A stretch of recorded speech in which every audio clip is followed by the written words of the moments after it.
Welcome to the More Than Fitness podcast. And welcome, responsible delinquents, to Minisode number 154 on the More Than Fitness podcast. Today's Minisode, we are going to talk about quick and effective lifting warm-up and cool-down strategies to reduce stress and prevent injury. That's the title that I have down in my notes, but after saying it, it's a little bit of a mouthful. So we'll see what ends up happening here with this title. But nonetheless, that is what we are going to cover today. Where to start with this? Usually there are two camps whenever it comes to warm-ups and cool-downs. I'm curious which one you guys are. The two camps usually on the spectrum is going to be people who walk in the gym and basically don't warm up whatsoever, right? And they just kind of jump straight into their main lifts for the day. And then you have the other end of the spectrum where people come in and they do every single warm-up exercise you can think of. So they do foam rolling, they do breathing, they do mobility exercises, they do core activation, they do some walking or running or something, right? They just do every single warm-up imaginable, and then, it takes 20 minutes just to get through the warm-up and get into their primary workout. And both are pretty stupid, right? That's just kind of the latter, the people who take way too long. It's not necessary. It's just not necessary to do all of those things. And then the people who don't warm up at all, you are just kind of asking for trouble, really. Like that's just kind of how it goes. And I think that I understand why you would want to just kind of get right into your workout. I know many of you are super busy. You've got places to be. You've got things to see. And so you just kind of skip right into it, right? You're just like, okay, screw it. I'm just going to do a couple flailing arm type things. And then I'm going to go ahead and jump right into my main lift for the day.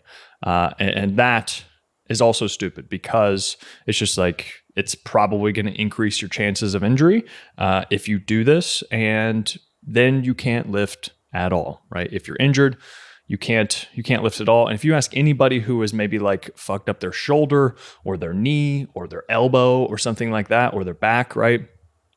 All it takes is one little injury like that, and it can really affect you for the rest of your life, to be 100% honest. Like I know friends who have had shoulder injuries and with their rotator cuffs and things, and it's just they're never fully at 100% again, even sometimes with surgery or whatever. And I don't say this to like scare you or anything. All I'm saying is that most of you don't care about warm-ups until you have to, right? Which is kind of what we are trying to prevent, and hence why I wanted to create this minisode and kind of get you guys to take it a little bit more seriously.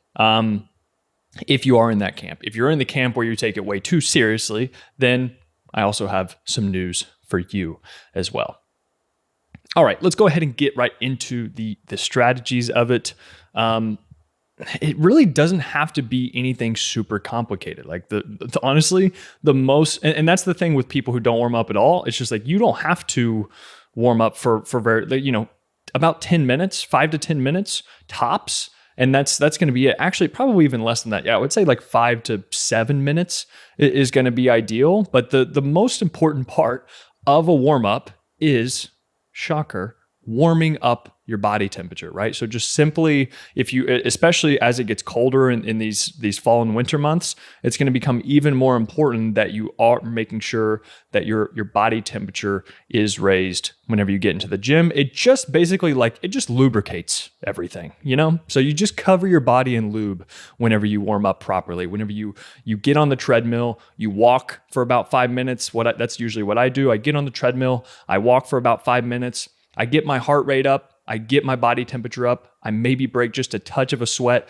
and then I'm all lubed up and I'm feeling good and I'm ready to hit my main lifts for the day, right?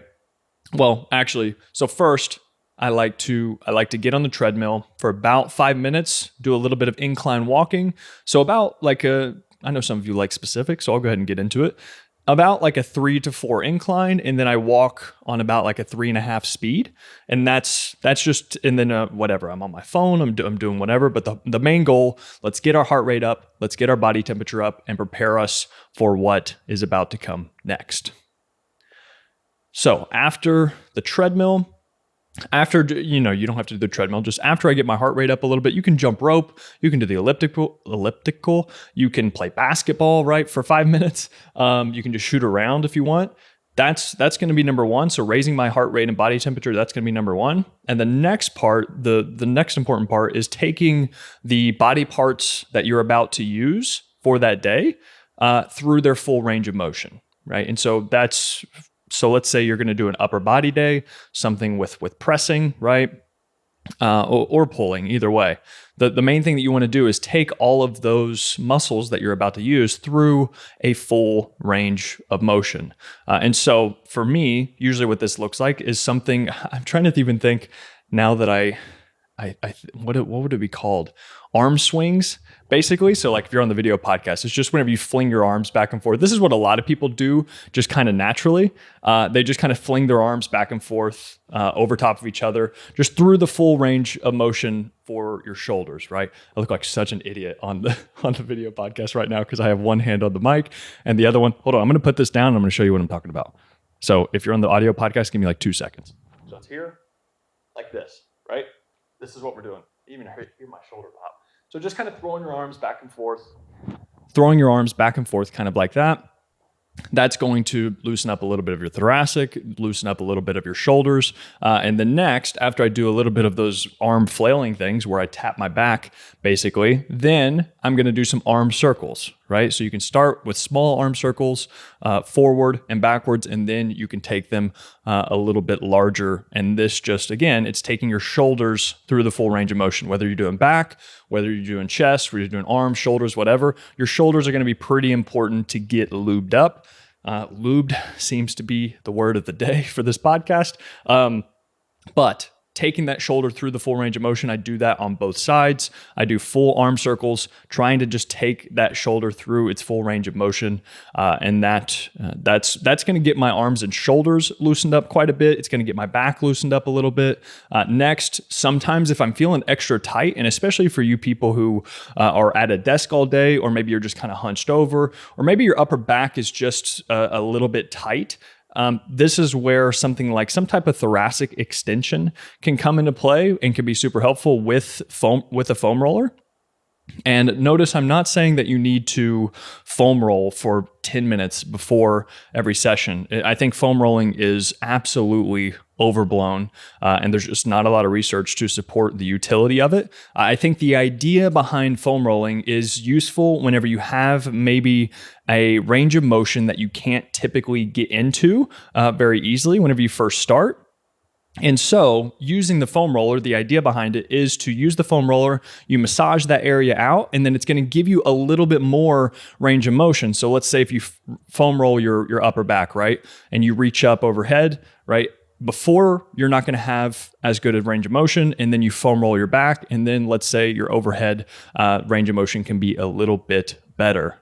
That's kind of the idea, is that you can improve your range of motion so that then whenever you go and lift, then you can take your muscles through those full ranges of motion. You can strengthen that little extra bit that you weren't able to do before the foam rolling. And so I think that in cases like that, that can be useful. But the thing with foam rolling is that it's an acute response. So if you foam roll yourself right now, you're not going to reap the benefits later on tonight, right? It's just an acute response. So I think that if you use that wisely, it can work. And so thoracic extensions are a part that I like to use with the foam roller because it allows, so thoracic is going to be your upper back, right? And so if your upper back is constantly hunched forward over a computer or something, it makes sense that, so if your shoulders are forward and your upper back is kind of hunched forward, that's going to be called thoracic like flexion. And so what we want is the opposite direction. We want some extension. It makes sense. Whatever you're doing all day long, it probably makes sense in your warm up to kind of counterbalance that movement a little bit.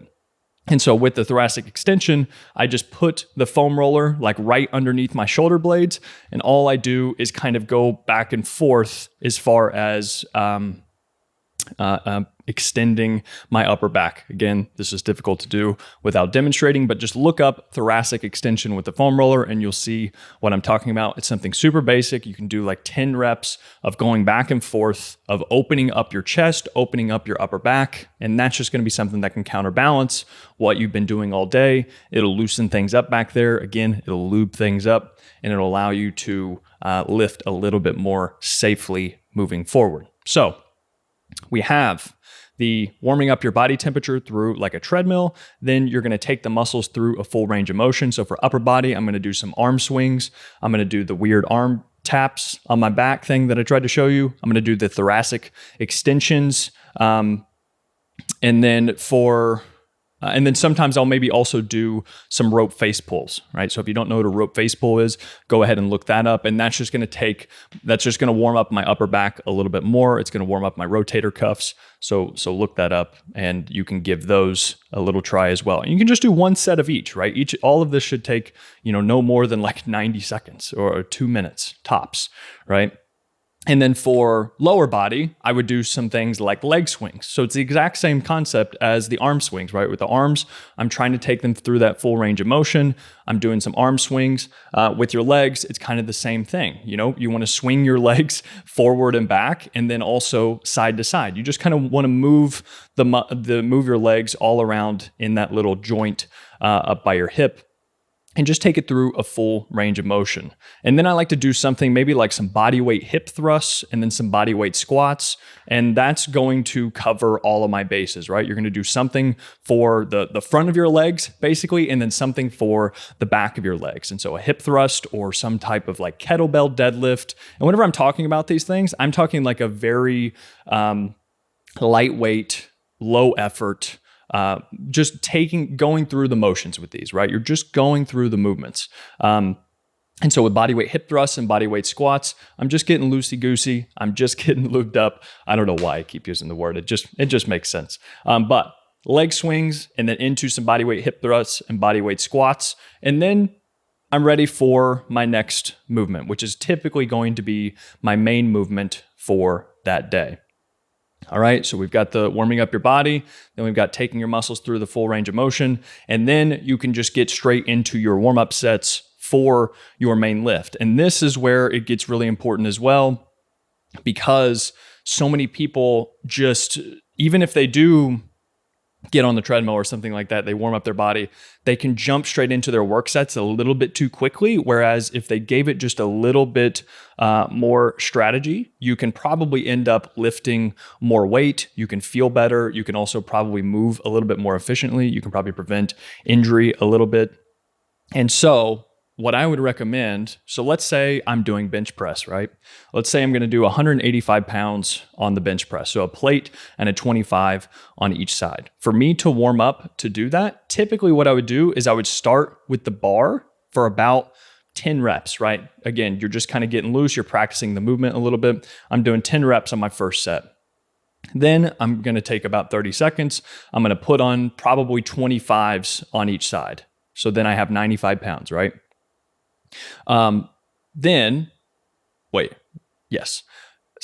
Math. I have 95 pounds.